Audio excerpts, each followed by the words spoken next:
So, Ryan, do you want to go to Neverland with me? Nah, not if it looks like that CGI crap that we just saw.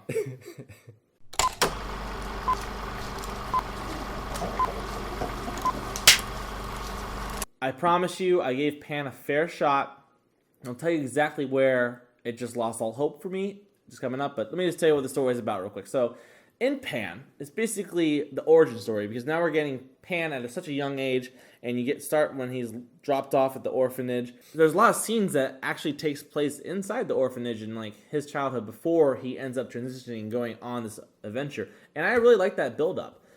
So then he gets into the hands of Blackbeard, and now he's sentenced to do some mining for fairy dust. And then there we meet Tiger Lily, and his big adventure ensues.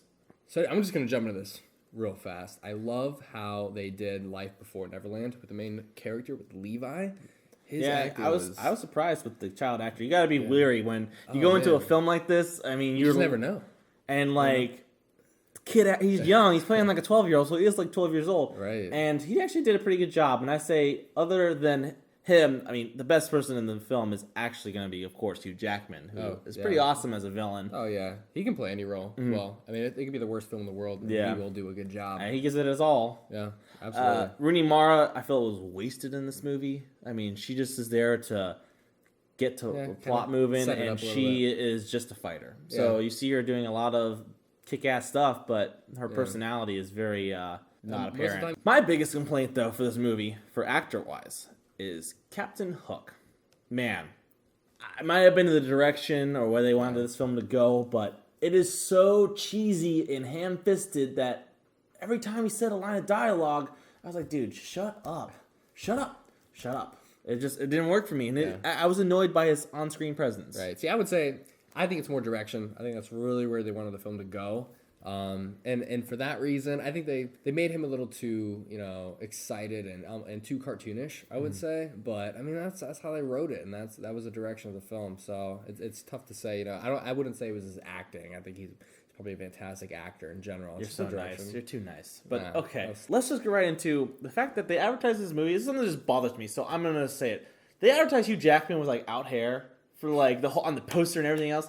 Dude, he doesn't have his little toupee on for like 3 minutes of this film, so that was a really odd marketing choice. I just don't understand why they did that. Yeah, the only reason I can think of is that they're trying to show him, because when he did lose his hair, it was, I guess, in his stage. Supposed to be menacing or something like that? Yeah, I guess it was like his vulnerability, maybe? I don't know. I don't know. It was weird. I had no idea why they chose that for the poster, but it was okay, odd. So let me tell you guys where this film lost me. And like I said, I was invested for about 20, 30 minutes. And so Pan goes off to Neverland, and he's getting entered into the world that's run by Blackbeard. And as we're going on this adventure, let me set this up for you. I'm going to actually play the music that's playing over top of this. So what you're hearing is what you're seeing when this type of scenes happen, right? So they're going to this adventure. Well, not adventure. They're going abducted, and they're going to now be slaves to Blackbeard, basically, to mine for fairy dust. So all the people are mining, and they're chanting, and they're singing. And I hear this, something sounds familiar, something's off. And I'm listening to the words. I'm like, why does this sound so familiar? And then I hear another line of dialogue, and I go, they're singing Smells Like Teen Spirit by Nirvana? What? Strange moment. I turned to you, and I was like, are you serious? Yeah. It's all right, not only, I don't care if it's fantasy or not, this is specifically set in World War II. So it doesn't make sense right there. And it's a pirate theme stuff. So I get you're trying to be cool and edgy with your contemporary. It's not even contemporary, but music choice. But even if you give the argument that it's like, Neverland at the time isn't relevant for the 1940s, it just didn't fit. Yeah. And then they did Blitzkrieg Bop, and I was just like, yeah, it just wasn't right. It was bizarre. It really bothered me. It didn't come off good. So another thing is the Neverland was such a CGI wasteland. Literally everything I felt looking at was computer generated, right. And unlike movies like The Walk, which that looks so realistic and looks awesome. Mm-hmm. When this is such a vibrant and colorful movie that it looks really fake and it doesn't look good to the eyes, and especially when the last climax was just way too long. Literally, I feel like the only things that are moving that's actually legit film work is probably a little bit of the ship and the actors on it, because it's just the whole world is on it. And it's way too long. That's another thing. This movie is way too long. I felt I felt after like an hour and 30 minutes, it should have been done. It runs for 2 hours. Definitely an hour and a half film. You know what I liked, Ryan? What? I really liked the scene where the pirates come down and kidnap the children.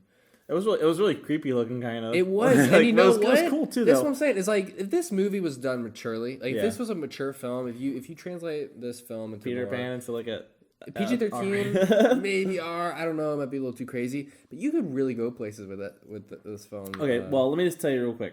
You said PG-13R. I felt like this is what this film was trying to do, though. I felt like Warner Brothers was like, let's have a Pirates of the Caribbean style Peter Pan adventure. And it tries so hard to kind of set up other stuff. Yeah. And that's going to bring us to, real quick, first time ever doing this, but we're going to have a small spoiler section. And I'll include a time to just click it to skip ahead. But I just want to say these 2 points real quick because it's really on my mind. And that is, they have Captain Hook. Mm-hmm. And he's like a huge ally, and they form this friendship, and they're they're really good friends. And at the end of the film, they leave allies and good friends. He says a line of dialogue of nothing will ever go wrong.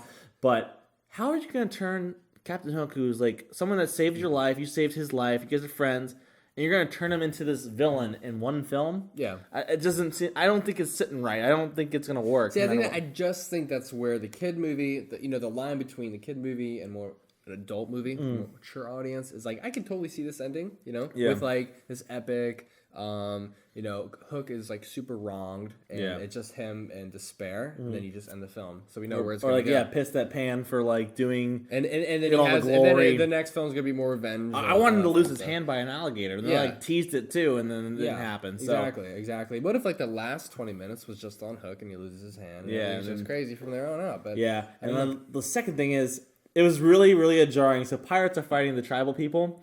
And we both second guessed it because we're is that are they doing smoke bombs or something? Because that was really the tribal people die and they just go into a color cloud of smoke. I'm what is happening? What is going on? There's no explanation for it at all. But you die as a tribal member and you just turn into it's a giant color run 5K. Ooh, one last thing, Tinkerbell was totally botched in this. You couldn't hear her. You couldn't see her. They totally disrespected Tinkerbell. Yeah. That was really sad. Yeah. Yeah, way too small. Terrible opportunity wasted. Yeah. And also, Peter Pan has Super Saiyan powers where he just goes like this, bah! And fairies just fly out of his hand. Yeah, it's that is what. Are we a spoiler? Yes, right here? I'm going to say this right now because this really bugged me. It's when the fairies. Okay, when they were getting burned alive by Blackbeard. Blackbeard? Yeah. Why didn't the fairies attack him then instead of waiting for Peter Pan to do a Kamehameha? You know what I mean? No, Pan's hold him back. And then hundreds of fairies come and restrain Blackbeard. Yeah. If they could have done that in the first place, why didn't they do it sooner? You're saying. I mean, this is a thing. Writing issue. You know what I mean? It's the writing. It was pretty bad, but it's so hard to diss this stuff because it really is. I'll diss it. Yeah, I don't care. Ryan will diss it for you guys, but I just think it's just how they start. It's a very they went as easy as they could with this film. They had a general audience. They went safe. They went cookie cutter, and this is what the studio wanted, and this is what they made. So I mean, it's the director. He's a good director. He's done some really good things, but it's just what they wanted and what he was given, the writing he was given. So who could fly? Come on, kid, make them believe. I believe. But that's going to be it for spoiler talk. So let's just jump right into the ratings. And now I'm going to be the mean one, so I'm going to go first. I'm going to say that this film, like I said, started strong. I was like, this is pretty impressive. I thought the kid actor who played Pan was good, and I thought Hugh Jackman did a good job being a villain. There was just some absurd choices, and with the music and the scenery, with all that CGI, I just didn't like it. It felt too long. It was boring at points. And for that reason, I'm going to give it 4 out of 10 reels. Ooh. Oh, wow. I think I am going to go a little easier on this than Ryan, because I did try to go to this film as a kid. What would a kid, think of this film? And it was really positive when it first started off. Like I said, I love the opening. I love that. But you could not ignore the writing, and that was a big part for me. Is the writing was very cookie cutter. They played it safe. They just tried, to do everything in the book to just make it as general audience as possible, I think. Yeah. And It's like, how can this be successful and become a franchise? That's what they're trying to do. Yeah, good performances from Hugh Jackman, of course. He always does his best, and the main character. I'm going to give this film a 5.5 reels out of 10. And this has been our take on Pan. If you guys like the video, make sure to click the link below and subscribe. And make sure you keep on checking back because we have tons of content coming out. We have 31 Days of Horror going on right now on top of our normal movies and TV show schedule. So lots of content. This is The Real Report. Thanks for watching. Thanks.